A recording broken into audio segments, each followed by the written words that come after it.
Very much, Madam Speaker. Madam Speaker, I rise in reluctant opposition to this bill. Long before I was privileged to come to this House, I was Secretary of State in Oklahoma at the time of the Oklahoma City bombing. And I was tasked by the governor to work with my friend, our colleague, Mr. Lucas, to work with the Congress to see that we received timely assistance for a disaster that was clearly not of our own making. And we got that assistance, and I'm forever grateful to this body and the people in it that worked with us at that particular time. Once I arrived... Ben.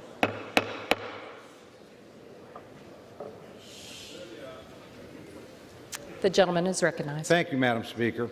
Since I arrived in Congress, I never forgot the help that we received from the Congress of the United States. So I've routinely voted for almost every supplemental that related to disaster relief. I was one of 49 Republicans that voted for Sandy relief. And I have no doubt that our fellow Americans in Puerto Rico are in dire need and certainly need help at this particular time. I was very proud, as I know many members were in the last Congress, to vote for over $40 billion of relief to Puerto Rico. It needed that money, no question about it. Madam Speaker, we're moving prematurely here. Of that money, at $40 billion, over half, or roughly half, has yet to be expended. It's available for immediate use right now. We still have $42 billion in the Disaster Relief Fund. That money is available for immediate use right now. There's an ongoing FEMA investigation to determine the precise needs of Puerto Rico. That has yet to be completed and reported to Congress.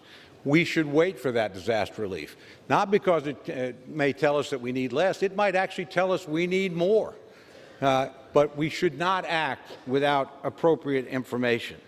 So, Madam Speaker, I think the appropriate thing to do is to send this back to the committee and wait for the information to move. If we move now precipitously, it's almost certain the United States Senate will not pick up this relief.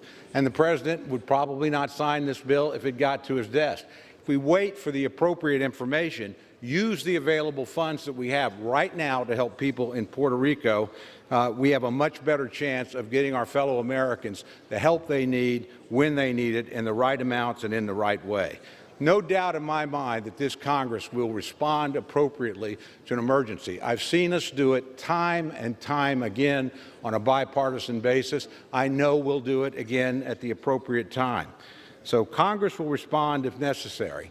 Frankly, Madam Speaker, I simply move that we recommit the current legislation to the Appropriations Committee, wait on the information, and then act in the interest of our fellow Americans. And with that, Madam Speaker, I yield back.